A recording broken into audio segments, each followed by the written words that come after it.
It began as a row over censorship. Now it's headed for the courts. The campaign group Stonewall started it with its bus adverts exhorting people with anti-gay views to get over it.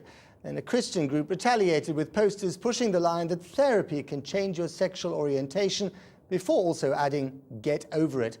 The Christian adverts have been banned, Stonewall's have not. Cue the courts. As Parag O'Brien reports, it looks like no one involved is getting over it anytime soon. You wait for a controversy. The week before last, these ads appeared on the sides of London buses. Last week, an evangelical Christian group called Anglican Mainstream said they wanted to put this ad on buses. Yesterday, Boris Johnson banned the ad. Gay rights groups are delighted.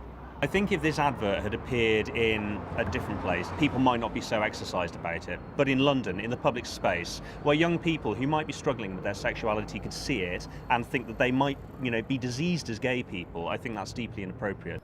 Today, the Christian group who believe God can make gay people straight said they'd bring legal action. I think there are issues about freedom of speech here that need to be looked at very carefully. This censorship is a very unhealthy sign in our society, in my opinion.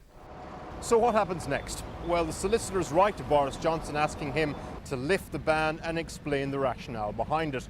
If he doesn't do that, a judge has to decide whether this actually warrants a judicial review in court or not.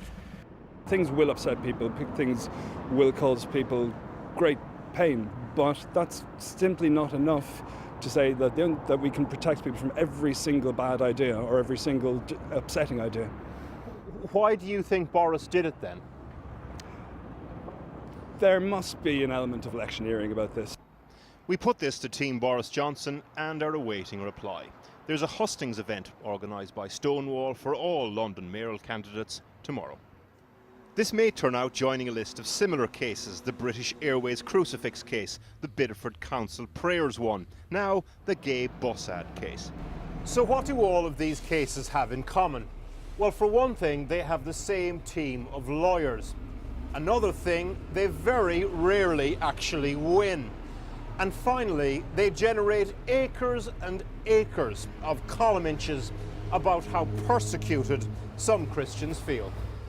You couldn't buy this level of publicity now that it's been banned.